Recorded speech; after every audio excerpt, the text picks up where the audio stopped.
इस लड़की ने जानबूझकर अपनी दोस्त मायरा को नीचे धक्का दे दिया था। उसे लगा कि मायरा मर चुकी है, इसलिए वह धीरे धीरे नीचे उतरी ताकि उसकी लाश को ठिकाने लगा सके। लेकिन जब वह वहां पहुंची तो यह देखकर हैरान रह गई कि मायरा की लाश वहां नहीं थी। जमीन पर सिर्फ उसका लॉकेट पड़ा हुआ था। दरअसल मायरा के सिर पर गंभीर चोट लगी थी, लेकिन वह अभी भी जिंदा थी। तभी उसे अन्ना की आवाज सुनाई दी, जो उसे ढूंढने आ रही थी। मायरा तुरंत एक बड़ी चट्टान के पीछे छिप गई।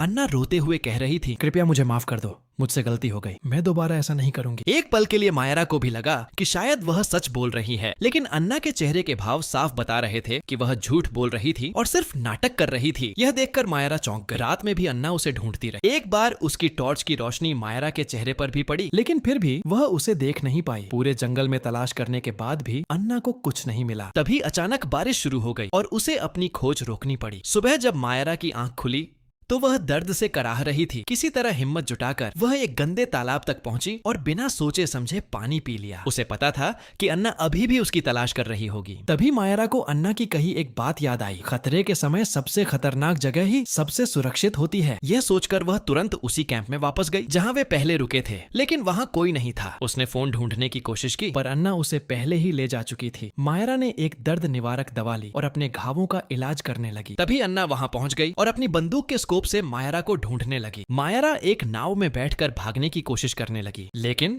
घायल होने के कारण वह नाव को तेजी से नहीं चला पा रही थी।